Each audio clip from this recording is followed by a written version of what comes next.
Top Gun. Oui, les contrôleurs aériens sont formés avec les pilotes pour les aider à revenir sains et saufs.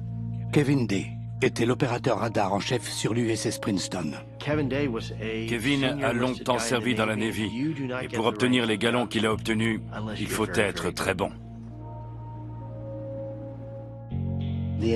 Notre but, c'est de connaître votre point de vue, mais pas au détriment de la sécurité nationale. Je ne vous demanderai pas d'informations sensibles ou confidentielles. Ça marche. Bon, maintenant, racontez-nous tout. Pour poser le contexte, on était en déploiement avec le groupe d'attaque Nimitz au large de San Diego.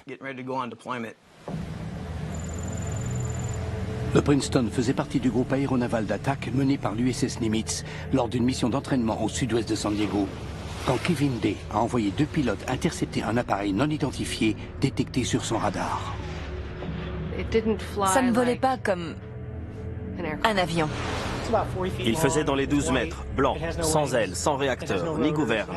C'était littéralement une sorte de tic-tac blanc. Un objet en forme de tic-tac a été ensuite filmé par la caméra d'un copilote sur un autre F-18. Le plus troublant, c'est qu'il était imprévisible. Mais ce phénomène a commencé 4 jours plus tôt, quand des traces étranges sont apparues sur l'écran de Kevin Day. Dans la soirée du 10 novembre, une multitude de contacts est arrivée dans la zone de couverture du radar, à côté de Catalina, à hauteur de Los Angeles. Au début, il y en avait une petite douzaine. Sur l'écran, ça faisait comme une averse de neige. Selon l'ancien opérateur, les objets, d'abord repérés dans la mésosphère, se déplaçaient vers le sud à 8500 mètres d'altitude, dans ce qui semblait être une formation organisée. Ils restaient à la même distance les uns des autres, et ils allaient lentement, moins de 200 km/h. Normalement, quand on vole à cette vitesse et à une telle altitude, on tombe.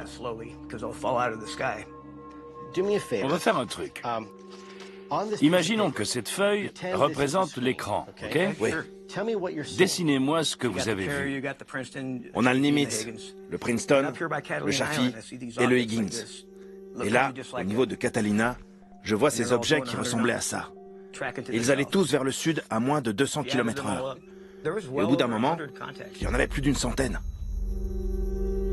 D'après Kevin Day, toute une flotte d'ovnis volait librement dans la zone d'exercice militaire de l'US Navy au large de la Californie. Le Princeton est équipé d'un système radar ultra perfectionné, l'Aegis Spy-1, qui offre une vue panoramique et en 3D de l'ensemble du champ de bataille. Le Princeton, c'est en